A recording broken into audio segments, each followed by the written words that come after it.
त्याचंही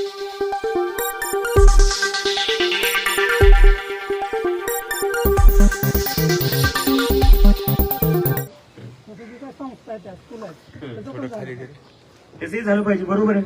संस्थांनाही सरकारकडूनच पैसा भेटतो ना, त्यांचंही झालं पाहिजे. पण मी परत म्हणतोय, आज एक अजिंक्य शिंदे आला म्हणून हे झालं किंवा होईल असं नाही झालं पाहिजे. अजिंक्यची मुलं इथे नाही शिकत आहे. माझं तर लग्नच नाही झालंय, तर आमचं कोणाची इथं मुलं शिकत नाही, तुमची मुलं शिकतायत. तुम्ही का वाट बघताय दुसरं कोणी येऊन आपल्या मुलांसाठी लढल? जर तुम्हालाच तुमच्या मुलांची काळजी नाही, जर तुम्हालाच फरक नाही पडत आहे तुमचे मुलं कशा अवस्थेत शिकतायत, तर दुसऱ्याला का पडली पाहिजे? वाईट वाटत असेल तुम्हाला, पण सांगा, जर तुम्हालाच काळजी नसेल तुमच्या गावची शाळा कशी आहे, तो कोणी बाहेरून का आलं पाहिजे? सगळ्यात पहिले आवाज तुम्ही उठवला पाहिजे. आणि तुम्ही आवाज उठवसाल तर तुमच्यासोबत अजिंक्यही बसेल, मीही बसेल. पण तुम्हाला पुढाकार घ्यावा लागेल, कारण की प्रश्न तुमच्या मुलांच्या भविष्याचा आहे. तर येतील ना सगळे एकत्र आता? आणि हे जातीपातीचं राजकारण, धर्माचं राजकारण ज्यांना करायचं त्यांना करू द्या. त्याच्यामुळे तुमचा काय फायदा नाही होतो. तुमचा काय फायदा झालाय का? त्यांच्या सीटा वाढतात, त्यांचे मतं वाढत असतील, तुमचं काय वाढतंय? तुमची पगार वाढते का त्याच्याने? तुमच्या मुलांचा शिक्षणाचा दर्जा वाढतोय का त्याच्याने? मग कधीपर्यंत त्याच्यात जाणार आहे आपण, त्या भानगडीत पडणार आहे? आपल्याला कुठं ना कुठं भविष्याचा विचार करायचा. आणि हे जे मुलं आज खाली बसलेत ना जमिनीवर, ते भविष्य. जर त्यांना आज आपण चांगल्या सुविधा नाही दिल्या तर हे जे आपल्या देशाचं भविष्य आहे ना, ते पाण्यात जाईल. ते नाही होऊ द्यायचं आपल्याला. आज जसे तुम्ही इथे सगळं उभं आहे ना, 20 वर्षानंतर तेही उभं असतील, जर आज आपण यांच्यासाठी काही नाही केलं तर या मुलांसाठी सगळ्या गावकऱ्यांना एकत्र यायचंय. तुम्ही कुठल्याही पक्षाचे असू द्या, तुम्ही कुठल्याही पक्षाला वोट देताय, मला फरक नाही पडत. शिक्षण तर सगळ्यांच्याच मुलांना लागतं ना. का मी या पक्षाचा आहे, या पक्षाच्या मुलांना शिक्षणाची गरज नाहीये, मी त्या पक्षाचा आहे, त्या पक्षाच्या मुलांना शिक्षणाची गरज नाही. शिक्षण तर सगळ्यांच्याच मुलांना लागतं ना. तर मग त्यांच्यासाठी आपल्याला एकत्र यायचंय. तर जे राजकारण असेल, जातीपाती असतील, धर्म असतील, ते सगळं बाजूला ठेवा. मुलांकडे बघा, कोणत्या अवस्थेत ते शिकताय ते बघा, त्यांच्या भविष्यासाठी एकत्र या. आता BDOला मी बोललोय, 15 दिवसात शाळेचं काम सुरू झालं पाहिजे आणि इम्प्रूव्हमेंट दिसली पाहिजे. आता इथून पुढे तुमची जिम्मेदारी आहे. 15 दिवसात जर काम सुरू नाही झालं, तुम्हाला जर काही प्रगती दिसत नसेल, तर आम्ही जसं जंतर मंतरला बसलो होतो तसं तुम्ही बसा. कंपाऊंड वॉल आणि बाथरूमचा निधी आलेला आहे, 5.5 आणि 3.5. ग्रामसेवकाला विचारलं काम का चालू आहे, ते म्हणतात लेबर भेटून. का लेबर का नाही भेटत? गावात मला नाही वाटत की लेबरची कमी असेल.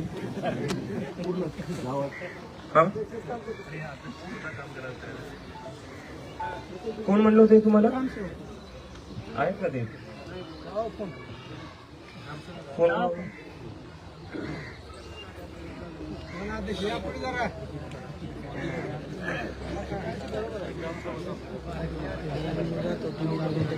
तुम्ही लोक फक्त तुमचे अधिकार तुम्ही आठवा, तुमचे अधिकार आठवा, तुमची ताकद जी तुम्हाला संविधानाने दिलेली ती आठवा. या देशाच्या प्रधानमंत्र्याला तुम्ही प्रश्न विचारू शकता आणि त्याला उत्तर द्यावं लागेल तुम्हाला. ते BDO काय त्यांच्या समोर, त्यांना का आपण एवढं घाबरून राहतो? नमस्कार सर. सर मी ऐकलं की इथं कंपाऊंड वॉल बांधायची होती आणि बाथरूम बांधायचं होतं, पण तुम्हाला लेबर भेटत नाहीये. एक मिनिट, हे खरं सांगताय? एक मिनिट, गावकरी तर म्हणताय तुम्ही त्यांना सांगितलं की लेबर भेटत नाहीये. ऑलरेडी काम चालू आहे सर, वरच्या शौचालयाचं. शाळेचं काम चालू आहे म्हणून खालचं काम बंद आहे, असं कुठं होऊ शकतं का? निधी ह्याचा वेगळा आहे, त्याचा वेगळा आहे. 2 शाळांचे 2 निधी असतील ना सर? वेगवेगळा निधी आहे साहेब. ऍक्च्युअल काय झालं माहिती आहे का, व्यवहारिकपासून आपल्याला प्रशासन लागू आहे आणि शासनाचे असे निर्देश आहेत आणि प्रशासनाला पण अत्यावश्यक आदेशांची कामं कशी झाली, पूर्वांची कामं का चालू? सर तुमचे मुलं कोणत्या शाळेत शिकतात? तुमची मुलं कोणत्या शाळेत शिकतात? जिल्हा परिषदला आहेत ना. जिल्हा परिषदला आहे का? कोणत्या जिल्हा परिषदला आहे? लातूरची कोणती सर? लातूर तर खूप मोठं आहे. लातूरच्या खोरी गल्लीमधले काय आहे, खोरी. खोरी गल्ली तिथून घ्यायचं, काय अडचण नाही. नाही नाही, मी मुलांबद्दल काही विचारत नाहीये, मी शाळेच्या परिस्थितीबद्दल बोलतोय. तर ती परिस्थिती सुधारली पाहिजे की नाही सुधारली पाहिजे? बिलकुल सुधारली पाहिजे. पाहिजे. त्याच्यासाठीच आपण त्याच्यामध्ये 5 लाखाचं संरक्षण भिंत, त्याच्यानंतर 5.5 लाखाचं शौचालय आणि 4 लाखाची लाईव्ह चालू आहे तो ऑफिस. सर मी प्रभाकर डॉन बोलतोय. त्या दिवशी ऑडिट झालं, निधीविषयी चर्चा झाली. मग एकाच गुत्तेदाराला काम देऊन मुलाची गैरसोय अडवणूक करण्यापेक्षा जर तिथं तुम्ही वरचं काम एकाला खालचं काम एकाला दिलं तर ते यांची पण सुविधा होईल, त्यांची पण सुविधा होईल. त्याच्यामुळेच आपण चालू केले ना. मग आता ते खालचं काय करायचं आपल्याला मग कधी ऑडिट झाल्यानंतर तुम्ही करताय सर, हे बरोबर नाही. मला निधी उपलब्ध झाला तेव्हाच करायला पाहिजे. बांधकाम चालू आहे का सध्या? हा त्याच्यासाठी शौचालयाचं काम चालू आहे. तिथं म्हणले ते स्मशानभूमीचे आहे, तुम्ही म्हणताय ते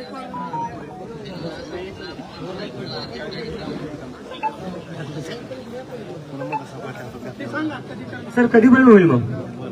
25 तारखेला चालू करणार आहे सर शौचालयाचं काम. 25 तारखेला काय करायचं? थांबायचं 25 पर्यंत?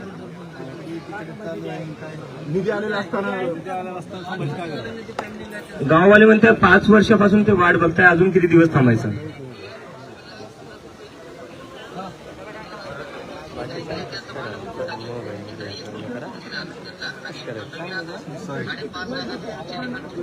तर लहान लेकर ते कसे भांडण फोडणार?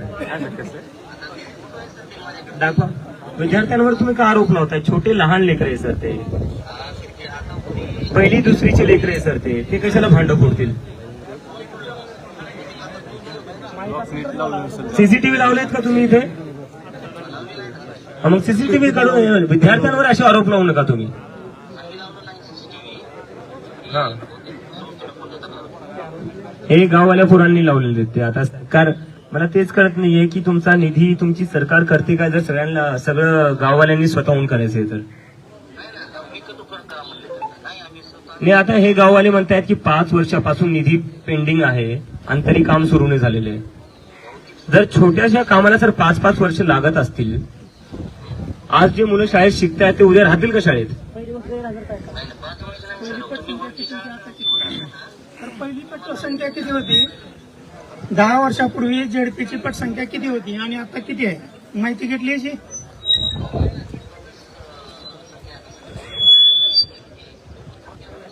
वरची नाही, मी खालचं गावातील जेडपीचं विचारतो.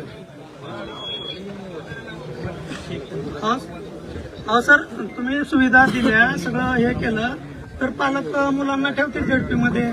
इथं जर मुलांना संडास बाथरूम नाही किंवा पिण्याचं पाणी नाही किंवा बसायला बेंच नाही तर काय पालक ठेवतील? आज प्रत्येक जण इंग्लिश स्कूलमध्ये मुलाला घालू शकतो, तर काही जण जेडपीचं जे आपलं मराठी मूळ पाय आहे तो कायम राहावा म्हणून जेडपीला ठेवतात.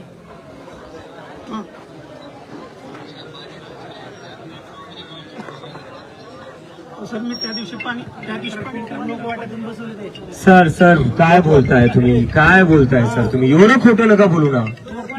इथं आहे मी, इथं पाणी नाहीये, एवढं खोटं नका बोलू तुम्ही. इकडे या, नाही काम करा तुम्ही, इथे या, इथे येऊन दाखवा पाणी कुठे. लोकांनी बसवलेलं ते लोकांनी बसवलेले, सरकारने दिलेलं कुठे? हॅलो हॅलो हॅलो,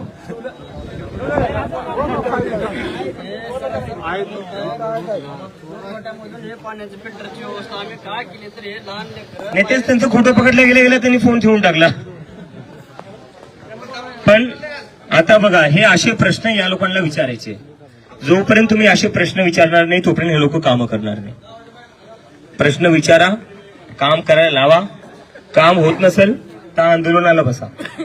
प्रश्न विचारणं ही तुमचा संवैधानिक अधिकार आहे, त्यांना काम करायला लावणंही तुमचा संवैधानिक अधिकार आहे, आणि काम नाही झालं तर आंदोलनाला बसणंही तुमचा संवैधानिक अधिकार आहे. आणि मुलांच्या भविष्यासाठी, त्यांच्या शिक्षणासाठी आपल्याला करावं लागेल. तर करसाल ना? पुढचे 15 दिवस जो कोणी बीडीओ असेल, शिक्षण अधिकारी असेल, मागं लागा त्यांच्या की आमच्या शाळा नीट करा. एक मिनिट, मागं लागा त्यांच्या. पगारी कशाची घेत आहेत ते? कशाच्या पगारी घेत आहेत? ज्या सरकारी शाळांच्या त्या पगारी घेत आहेत आणि त्या पगारीतून स्वतःच्या मुलं तर ते टाकतायत. मोठ्या मोठ्या प्रायव्हेट स्कूलमध्ये. पण या मुलांचं काय, तर तुमच्या मुलांसाठी आता पुढचे 15 दिवस यांच्या मागं लागा तुम्ही. यांना आराम नका करू देऊ. 5 वर्ष हे आता 5 वर्षापासून काम नाही करते ना, जेवढं मी ऐकलंय. यांनी जितके वर्ष आराम केले ना, पुढचे 15 दिवस यांना तेवढं जास्त काम करायला लावा. 15 दिवसात ही शाळा बदलू शकते, हे लोक करू शकतात. जर तुम्ही मागे लागले ना तर होईल हे. आणि आता लगेच लागा, थंड नका पडू देऊ वातावरण. आता या लोकांना भीती आहे की आता लोक प्रश्न विचारतात, आता काम नाही केलं तर त्यांची नोकरी धोक्यात असेल. ती भीती असली पाहिजे. ती भीती जेव्हा असेल तेव्हाच हे लोक कामं करतील. तर पुढचे 15 दिवस यांच्या मागे लागा. ठीक आहे, आता लागसाल ना बघा आता यांच्या मागं. आणि ही शाळा बदलूनच राहायची आणि तुम्हीच बदलू शकता. ही तुम्ही जर ठरवलं तर तुम्ही या सगळ्या शिक्षण अधिकाऱ्यांच्या मागे लागून ही शाळा बदलून घेऊ शकता. आणि बाकी काही लागलं तर अजिंक्य आहेच. आणि अजिंक्य जे म्हणल ते मी करायला तयार. अजिंक्य जर मला म्हणला की लातूरचे लोक आंदोलनाला बसणारे ये, तर मी स्वतः येईल. पण त्यासाठी आधी पुढाकार तुम्हाला घ्यावा लागेल. पुढाकार आधी तुम्हाला घ्यावा लागेल. ठीक आहे, चालेल. धन्यवाद. ज्यांच्या काय समस्या आहेत ते जाणून घ्यायचा प्रयत्न करणार आहेत. ते कसं बघता तुम्ही या मोहिमेला? उशिरा का होत नाही, जाग आली, चांगली गोष्ट आहे. आता कुठे जाऊन ऐकणं सुरू केलेलं आहे. कारण की आपल्या देशात सध्या 47% जे लोक आहेत ते 25 वर्षाची खालची आहे. 2029 पर्यंत निवडणुका येत आहेत. मला वाटतं हे त्याच्यासाठी चालू आहे, कारण की त्यांना माहिती आहे की 2029 पर्यंत मेजॉरिटी जी असणार आहे ती जेनझीची असणार आहे. आणि या जेनझीसाठी तुम्ही काम नाही केलं, या जेन अल्फासाठी जे आज शाळेत शिकताय त्यांच्यासाठी काम नाही केलं, ते हे उद्या तुम्हाला मोजणारी नाही आहे. आणि हे मुलं ज्या प्रकारे रस्त्यावर निघतायत आणि एक्सपोज करतायत यांना, हे खरंच नाही मोजणार यांना. सीजेपीचा इफेक्ट आहे. सीजेपीचा काय मी काय म्हणतो, नुसतं सीजेपी पुरतं बघू नका. आपला देश कुठे ना कुठे 10-12 वर्षांतर जागा झालेला आहे. लोकांना त्यांचा आवाज वापस भेटलेला आहे. तर हे खूप चांगली गोष्ट आहे. सीजेपी सारखी अजूनही आंदोलनं असले पाहिजे, अजूनही ऑर्गनायझेशन असले पाहिजे.